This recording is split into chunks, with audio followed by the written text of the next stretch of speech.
For those of you who have played the 2 open beta weekends and the server slam, the number one problem when leveling a sorcerer is mana. No matter what, your mana bar won't sustain a long fight. The cold build solves that problem in many ways, thanks to all the resource utility nodes it provides. The number 2 problem when leveling a sorcerer is the lack of solid AoE damage, and by solid I mean having a spell that can reliably hit a very large pack of monsters. The aspect of piercing cold plus ice shards as an enchantment puts an end to that problem. As you can see in the gameplay footage, this level 20 sorcerer is able to easily clear a level 30 core dragon stronghold in veteran difficulty without running into those 2 problems. This run was done just after reaching level 20 and without farming any legendary or looting the corpses in core dragon to get top level gear. The items equipped on this sorcerer are the ones I looted naturally over the course of leveling. This build is strong enough to clear a stronghold and a boss that are 10 levels higher than my sorcerer with mediocre gear. That's how strong the piercing cold build is. It's a lot better than any other leveling build I tried on the sorcerer. The reason why this build is so strong is the availability of the aspect of piercing cold right at the start of Act 1. After going to Yelesna at the very beginning of Act 1 campaign, you can already farm this aspect. It is by far the best aspect available for the sorcerer in the whole Act 1. The 3 others are miles behind. The Chain Lightning aspect, giving 4 mana per hit, is nice to have, but doesn't radically change Chain Lightning. The Incinerate one is a serious boost of damage, but Incinerate is very weak for leveling when mana is scarce, and the Firewall movement speed is meaningless. So what does this aspect do exactly? It will modify Ice Shards from a single target spell to an area of effect spell, by allowing Ice Shards to pierce through enemies. Now what does the enchantment do? It automatically casts Ice Shards, meaning you won't have to spend any mana when you freeze an enemy. The combination of those 2 provides a super strong mana-less AoE spell. That's how I strongly suggest you level up your first sorcerer to level 50, and this build guide will show you in details how you can achieve that. For the first 15 levels of your sorcerer, you're going to spec as a regular Chain Lightning, Hydra, Frostbolt build. Simply put, these spells are too good compared to other contenders to pass on. Chain Lightning, with the very far bounce area, is the best main spender you can have. Being a fire and forget type of skill doesn't lock you in animation cast, so you can kind of deal damage while moving. The second best option in my opinion is Charged Bolts, thanks to its recent buff in damage and thanks to the enhanced Charged Bolt AoE it provides. But it doesn't bring the quality of life you have with Chain Lightning. The other 4 main spells are too clunky early level to want to level up with them. Frostbolt is an absolute machine at refilling your mana bar. It has this AoE explosion on frozen enemies that surprisingly deals a lot of damage and generates 4 mana per enemy hit by the explosion. If you hit 6 enemies with the explosion, that's 1/4 of your mana bar you have restored. A freeze typically lasts 3 seconds, letting you hit them 3 times to restore 3/4 of your mana, and the remaining 1/4 is restored by your 10 mana regeneration per second. I tried the other basic skill. They're all nice, don't get me wrong, but they don't bring the quality of life Frostbolt has to offer. On to Hydra. Well, in patch 0.9, they severely nerfed its damage. I definitely felt it in my test sessions during the server slam. But the passive damage it brings over time for just 20 mana makes it the best damage over time spell you can have along your main spender. Ice Blades has a high cooldown and doesn't last long enough. Lightning Spear damage is not enough. Firewall, Meteor and Blizzard are not available this early in leveling, so Hydra is the best in slot for damage over time at that stage. Now let's look into details at how you want to skill your first 17 points before pivoting to the Piercing Cold build. First of all, why can we straight up start with the Piercing Cold build? For two reasons. It costs 6 Veil Crystals to imprint the aspect of Piercing Cold on a rare item. So before anything, you need to farm 6 Veil Crystals and have a rare item at the ready. Unlike in Diablo 3, not every rare item you salvage will yield a Veil Crystal. It seems to be random. Sometimes you get one, sometimes you don't. Farming 6 Veil Crystals can take some time, depending on the farming route. Second, for the build to start blasting, it is important to unlock your enchantment slot, which you only get at level 15. For the first 15 to 19 levels, you want to power up the Chain Lightning Hydra Frostbolt leveling build. And the farming route we want is the Outside World Event / Altars of Lilith.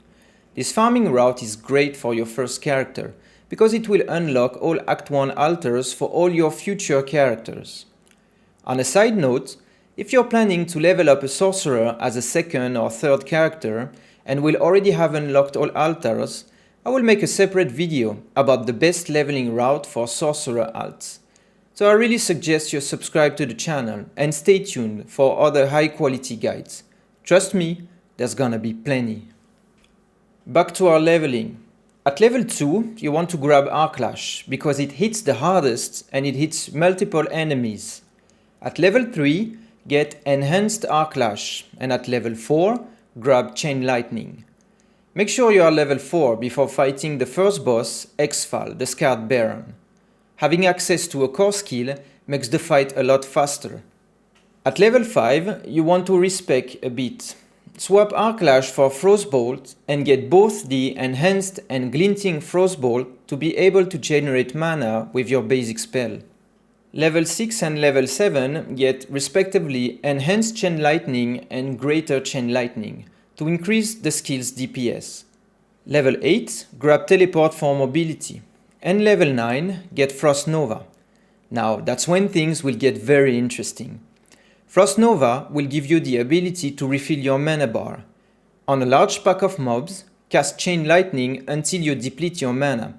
Then make sure to freeze the mobs when they are very close to each other, and very importantly, hit the target that has all the mobs around it.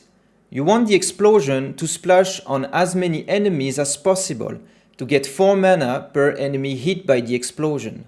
That's super important, and it will make your life a lot easier. At level 10, get Enhanced Frost Nova for cooldown reduction, and at level 11, grab the Shimmering Frost Nova. This node here is also very important for resource management. If the mob density is not high enough, Glinting Frostbolt will not entirely refill your mana bar in 3 shots. In this case, getting 4 mana per enemy frozen by Frost Nova will nicely complement Frostbolt in these low density situations. If you follow the farming route I'm going to detail later in the video, it's usually at level 10 that you'll reach the first renowned milestone for the Fractured Peaks region. Reaching this milestone will grant you an extra skill point. Spend this point in Ice Armor. That's a great skill to soak up damage, so you don't have to bother to try to avoid incoming damage sometimes. It makes the leveling run faster, as you don't have to pull out insane jukes all the time. Time it right, and face tank the damage, like a real ice mage. Level 12, you get Hydra. It's going to change your damage rotation a bit. To clear a pack of mobs, start by positioning Hydra between you and them. Then cast your other skills as usual, but you want to run around your Hydra as you fight. The attack range is quite high, so you don't have to be on top of your Hydra, but you want to run around it to benefit from its damage as much as possible. Level 13, Enhanced Hydra increases DPS while above 85% hit points during the cast. For that reason, you sometimes want to pop a potion before you cast your Hydra. Soaking up damage with Ice Armor will also help. Level 15, get the Enhanced Ice Armor for mana regeneration. It's not doing a lot early level, but it's nice to have. It will increase your mana regen from 10 per second to 12.5 per second.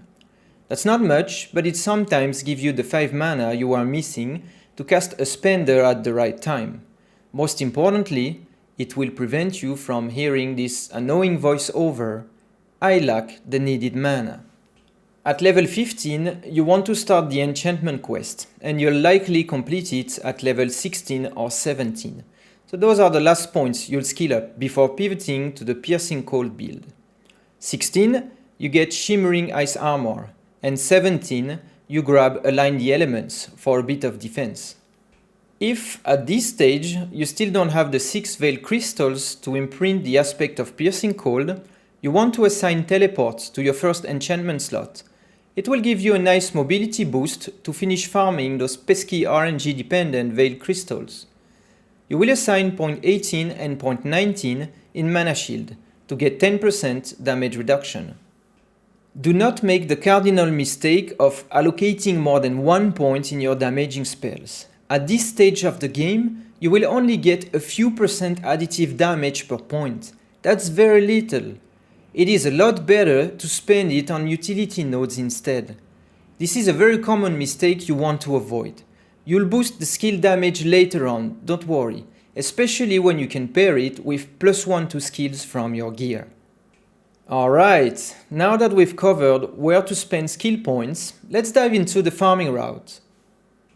As I said earlier, the preferred farming route is to do events in the outside world and to claim altars of Lilith. Question: why are we not completing the campaign instead, or chain running dungeons over and over? Answer: the campaign is not going to give you as many rare items to salvage compared to doing events and spending Murmuring Obols. As for dungeons, the problem with events inside the dungeons is that they give less Murmuring Obols when you complete them. On top of that, when you're doing the outside world events, you have the opportunity to claim altars of Lilith, which will greatly power up all your characters. The best farming route is as follows. Level 1 to level 6, complete the campaign quests until you reach Yelesna and claim its waypoint. From there, go this way.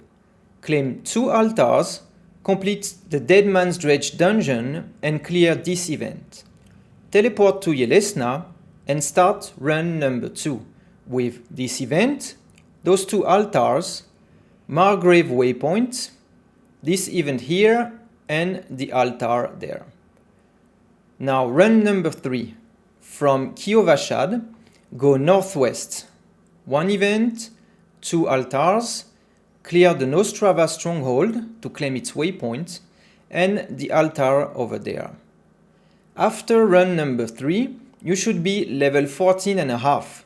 So you start run number 4. 1 altar, 2 events, 1 altar. You should have this altar already. Claim Nevesk waypoint and this altar if not unlocked already. Then, by the time you complete this event, you should be level 15 exactly, which unlocks your first enchantment quest. As part of the quest, you will have the opportunity to clear the Lost Archives dungeon. Clear it, because you will use its aspect later on. After run number 4, if you're extremely lucky, you will have the 6 Veil Crystals, but in most cases you won't. So you start run number 5 from Nostrava. 2 events, 1 altar, claim Menestad waypoint, altar, complete the Caldera Gate dungeon to grab its aspect, event, altar, event, and altar. If you still don't have the 6 Veil Crystals, complete this last run, number 6. 1 event, 3 altars, 2 events, 2 altars, 1 event, claim the Bear Tribe Refuge waypoints, 1 event, 4 altars, 2 events, and 1 altar. And now, very important, you want to kill Corlin Hull, because this unique elite will drop you the Staff of Elemental Command. It's a super nice 2-handed staff that will give a nice gear boost to your DPS. At this stage, you should have the 6 needed Veil Crystals, and you might have extra 6 or 12 if you're lucky. Go to the Occultist and imprint the aspect of Piercing Cold on a ring. You don't want to imprint weapons or offhands because you're constantly swapping weapons as you find better ones. You don't want to imprint gloves because you're spending Murmuring Obols on gloves. We'll get to that in a second. You don't want to imprint amulets because at the end of Act 1 campaign, you get a guaranteed legendary amulet that you will want to wear. Offensive aspects cannot be imprinted on helm, chest, pants or boots, so the only remaining gear that can host an offensive aspect is a ring. So you must imprint on a rare ring. Imprinting costs some gold, but by reaching the first and second renown milestone with this guide, you will have 13,000 gold already, so it shouldn't be a problem. If you have 12 extra veiled crystals, imprint your chest armor and your pants with the other 2 aspects you found from the Lost Archives and the Caldera Gate dungeons. They are both excellent for leveling. Doing those 6 runs, you would have cleared up to 18 events, times 35 obols per event, that's 630 Murmuring Obols. You can only carry 500, extended to 525 with some Act 1 altars. So how do you spend your obols? I recommend you spend them on gloves, because they are the cheapest at 40 that can roll an offensive legendary. Besides that, there are only 41 different legendaries in the gloves loot table. For your information, there are 66 legendaries in the amulets loot table, 43 for rings and 35 for weapons, which you could argue is also an option. But rolling weapons cost more than gloves and you're constantly changing weapons, so I prefer gloves. Now, why do we roll gloves? Because we're looking for that specific legendary, the Frozen Orbit. Frozen Orbit is amazing in the Piercing Cold build once you unlock your second enchantment. We're going to see that in a minute. If you manage to roll or find the Frozen Orbit already, the next thing you want to roll is boots, because we are looking next for the aspect of fortune. Why are we rolling boots specifically? Because the loot table of boots only contains 11 legendaries, making it more likely to find the fortune legendary. Okay, now how do we respec to get the Piercing Cold build running? Refund Hydra plus all its enhancement and spend those 3 points as follows. Ice Shards, Enhanced Ice Shard to ricochet to one more enemy, and Destructive Ice Shards for the 2 seconds vulnerable. Next, refund Chain Lightning plus all its enhancement and spend those 3 points as follows. Blizzard for the damage over time and the chill effect, Enhanced Blizzard for more damage, and Wizard's Blizzard for the resource cost reduction. Finally, put Ice Shards as your enchantment and equip Blizzards and Ice Shards on your skill bar. And now you're ready to blast. From there, you can clear the Act 1 campaign with a very solid build that works wonder and is visually very pleasing. Before we take a look at the damage rotation of the Piercing Cold build, please leave a like if you find this build guide helpful. You see, it takes quite some time to edit and upload quality guides, and I can't stress out how a like brightens my day and motivates me to make more videos like this one for you guys. So I'd really appreciate if you'd leave a like on the video. Thank you. On to the damage rotation. When you have all cooldowns up and a full mana bar, start by casting 3 blizzards to completely empty your mana. This will set up your damage over time, and having at least 1 blizzard up reduces your core skill's mana costs by 10%. Drag the mob pack on your blizzard and position yourself in the middle of the mob density.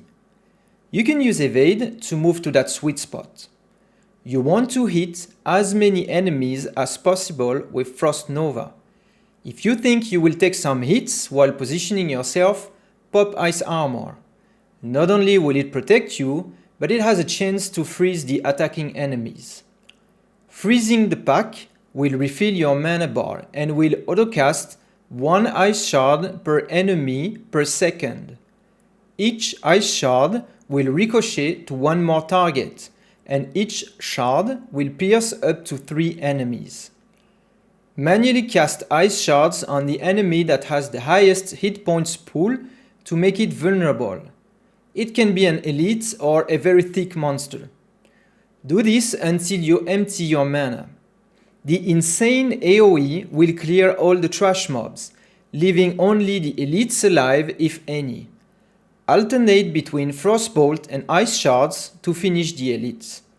If you position your blizzards right, the elites will be frozen twice, once by Frost Nova and one more time when the chill applied by Blizzard reaches 100% on them over 6 seconds.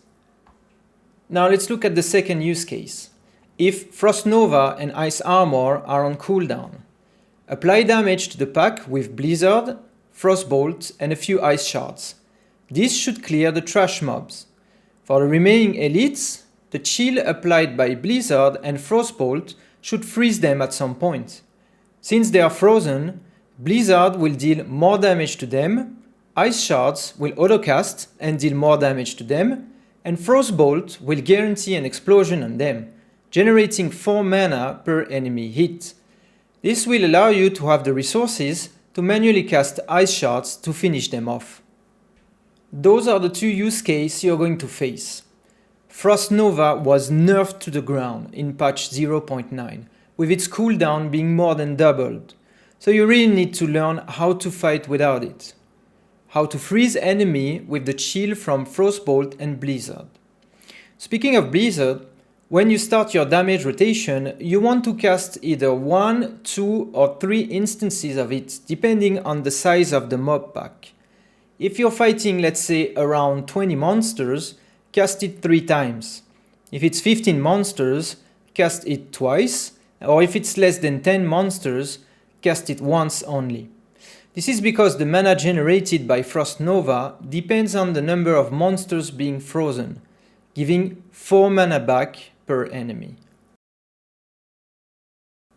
This build is so much fun to play, and it's visually very satisfying.